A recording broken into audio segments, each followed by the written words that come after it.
Hey guys, how you doing? I'm Matt Gear and this is Matt Gear TV. Today is going to be part 7, final lesson on the diatonic shapes. So this is shape 7 of 7. If you've been paying attention so far and you've watched the other 6, well done, thanks for paying attention. I hope you enjoyed them and I hope you found them useful, and well done for sticking with me so far. It can be a little bit slow going to get your head around these to start off with, but once you have, you'll be laughing, because when we stick all these things together you'll find out that actually you've learned a hell of a lot about how to play the modes.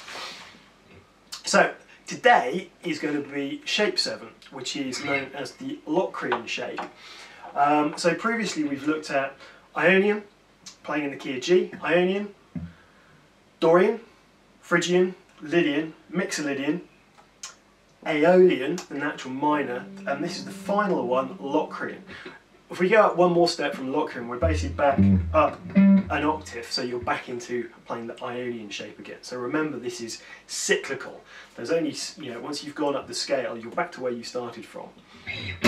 So let's have a look at this shape. It's a bit of, it's actually quite an easy shape to play. The Locrian mode isn't really used that much, apart from in some sort of quite heavy metal, because it's a strange sounding mode to play as a mode.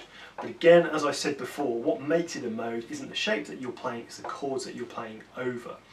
As a shape to play, it's quite a symmetrical shape, because you've basically got 3 sets of repeated shapes across two strings. So you play the same shape on the E and the A string, then the same shape on the D and the G string, and then the same shape on the B and the E string. So it fits quite nicely underneath the fingers. This is what it sounds like. And as before, we're playing in the key of G. So this is going to be F sharp Locrian, starting up here on the 14th fret on the low E string. Now I'm just going to play it through once so you can familiarise your ears with the sound of it, and then we'll have a look at it close up so you can see what's going on. Okay.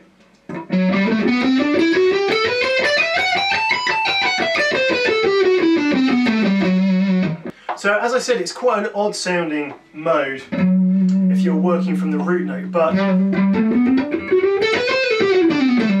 your ear is probably picking out the major sound from that as well.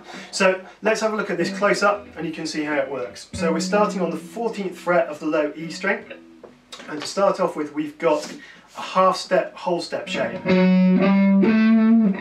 And then onto the D string, same again, half step, whole step. Also starting on the 14th fret. 14th fret on the D string, whole step, half step. 14th fret on the G string, whole step, half step.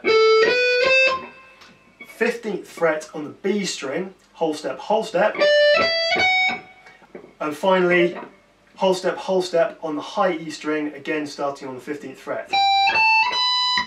So what you can see is you've basically got 3 groups of the same pattern. So you've got a half step, whole step twice, a whole step, half step twice, and then a whole step twice. Which is why I said it's quite symmetrical and feels quite even to play under the fingers.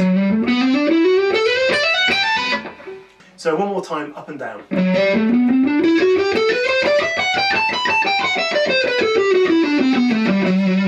So that's the Locrian mode, the 7th shape of the diatonic scale series. So we've covered all 7 now. So once you've got that under your fingers, just go back and refresh your memory as to the other 6 shapes that we've covered previously. And then in the next lessons, what I'm going to show you is how we can join all of those together to make one big scale, which covers the whole of the fretboard, so that you'll then be able to play any mode in any key and any position as well. That's what you want to be able to do. That's the point that you want to get to. So we're not learning this stuff so that you can learn how to play scales. We're learning this stuff so that you've got the tools that you need to improvise in any key, any mode. So until then, if you guys have got any questions, just stick them in the comments box below. And keep an eye out for the next lesson, which will be coming out probably in the next week or so. So until then, you guys take it easy, do lots of practice. I've been Matt Gear and this has been Matt Gear TV. Cheers.